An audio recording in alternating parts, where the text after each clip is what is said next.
Welcome to Chapter 6 of the story, The Funhouse. The author of the story is Charles Pendelton.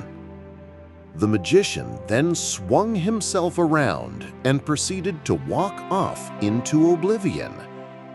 How strange is this man, who has neither the calling nor the ability to proclaim himself a wizard, thought Maya.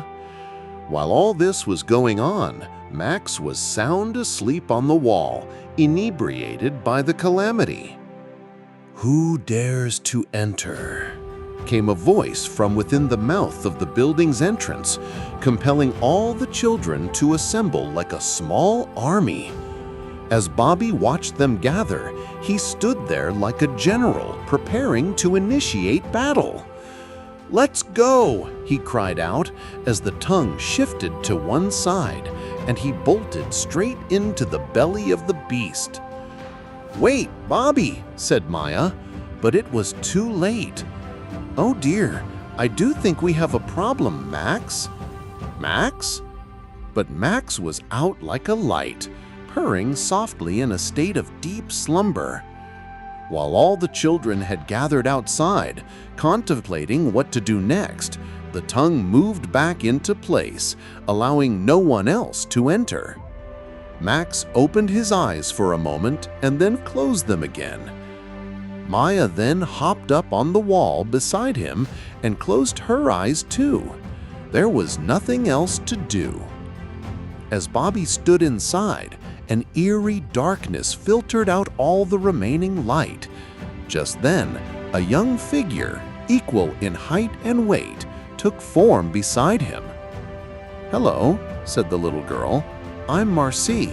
Bobby struggled to adjust his eyes, but the thick, dark gloom would require a minute or two to settle. "Hello, I'm Bobby, but it's just so dark in here I can't see you." "If you can hear my voice, then you can judge the distance between us." "She's right, you know," thought Bobby Bristol, as he moved his hand in the direction the sound was coming from. "Careful, Bobby," said Marcy, giggling as she clasped onto his hand. "Where are you taking me?" "To the coaster, silly." Marcy led Bobby by the hand, and all the enticing aromas that once emanated from within the distinguishable housing of a long-forgotten amusement park came to life. The soft smell of grease and oil could be detected in the air. As they moved closer, the divine scent of aged wood, infused with the essence of time, became noticeable. As they crept forward ever so slowly, a buzzing noise gave way to the sound of crackling. This in turn produced electricity, allowing the turn-of-the-century lights to come on. It wasn't as bright as the lights of present-day America, but had a softer orange hue, less vibrant, more mellow, one could say. "Here it is," said Marcy, and little Bobby's eyes lit up. "Wow, I've never been on a roller coaster before." "Then you're in for a thrill. Climb in." When they proceeded to step into the contraption and sit down on the not-so-comfortable wooden seat, a heavy black bar abruptly came down, locking them in place. "If you didn't say your prayers earlier, then you would do well to recite them now," Marcy taunted. But Bobby remained undeterred. In fact, he was delighted to be part of something bigger than himself. As the main lever was pulled, the track inverted, and the gravity-defying ride dipped down a sharp incline. Images flashed by in complete darkness as they whooshed around the curve at such a dangerous angle that it was impossible to even utter a scream. The bumping and the clanging against the wood and steel was jarring, to say the least.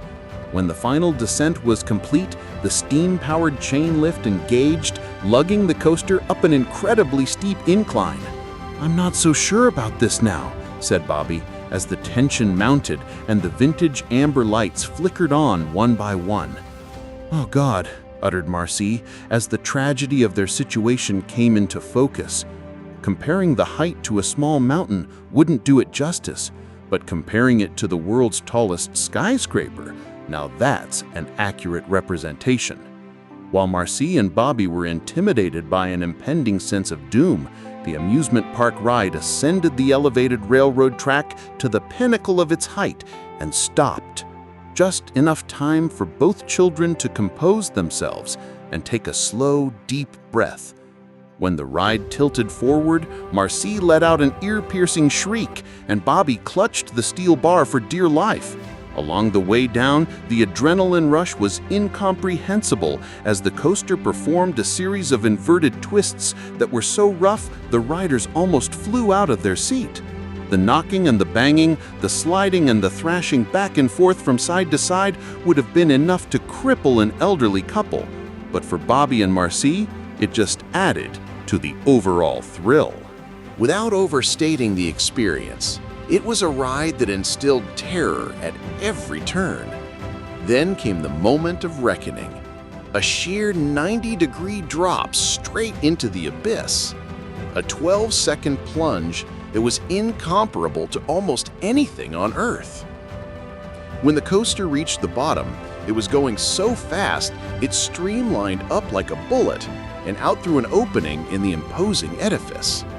Careening through the air like a bottle rocket into the midday sky, it was now apparent that it was no longer attached to any rails. As it descended toward the earth, the mystical static pervaded the azure sky, and it reconnected on rails of flame, sending it back in through the opening of the building, where it reconnected once more before angling itself into the loading platform where riders entered the cars. "That was incredible," declared Marcy. "Did you enjoy it?" "I was too frightened to enjoy it." Marcy stepped out onto the platform and extended her hand for Bobby. "What are you waiting for? Let's go." But Bobby was too frightened to move and kept his hands firmly secured to the steel lap bar. "You do realize that if you don't get out now, you're going for another round in about 10 seconds. Bobby hopped out of the machine, his face as white as a ghost, and Marcy smiled. She knew that they were going to be friends for a long time. As Bobby and Marcy exited the funhouse, they saw it was abandoned. "Where is everyone?" Bobby murmured. "Who are you looking for?" "I'm looking for Max and Maya and the thousands of people at the carnival." "If I heard you correctly, you said carnival?" "Yeah, so?" "The carnival you're speaking of isn't for another 3 days." "But I only knew Max and Maya for less than a day." "Then I'm sorry to say this. They're not going to remember." "Why?" "Because they never met you." Please share your thoughts in the comments below about how you enjoyed reading the story. I invite you to read the next Chapter 7 story. Thank you for today. Stay healthy, everyone.